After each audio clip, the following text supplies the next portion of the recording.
প্রতি বছর বিভিন্ন রূপে ধরা দেয়।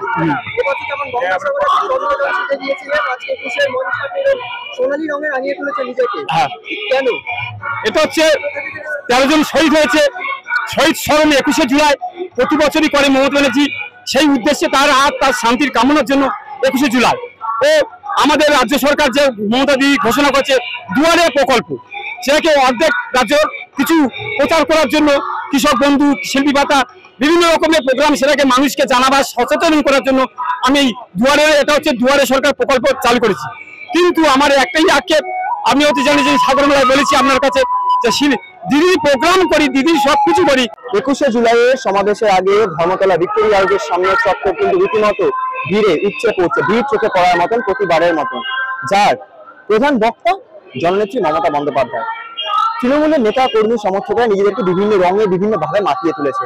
আমি এই মুহূর্তে এমন এক জায়গায় দাঁড়িয়ে রয়েছি ধর্মতলায়, যেখানে আমার সঙ্গে রয়েছেন এমন একজন যে রীতিমতো বিভিন্ন জায়গায় নিজে যান এবং বিভিন্ন ভাবে নিজেকে সাজিয়ে তোলেন। আজ তিনি নিজেকে সোনালী রঙে সাজিয়ে তুলেছেন। তার দাবি একটাই, শিল্পী ভাতা। তিনি যেমনটা বলছেন যে মমতা ব্যানার্জি বিভিন্ন প্রকল্প করেছেন এবং তার পরিবার সেই প্রকল্পের লাভও পাচ্ছেন, কিন্তু শিল্পী হিসাবে তিনি যে এত খাটাখাটনি করেন, শিল্পী হিসেবে তিনি যে মমতা ব্যানার্জি বা প্রশাসনের যে সকল সভা সমাবেশ হয়, এমনকি গঙ্গাসাগর মেলা, সেখানে নিজেকে বিভিন্নভাবে তিনি বিভিন্ন রূপে সাজিয়ে তোলেন।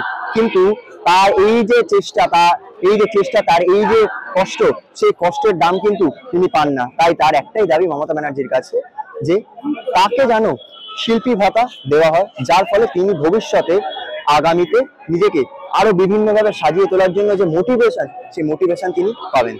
আজকাল ডট ইনের জন্য তীর্থঙ্কর।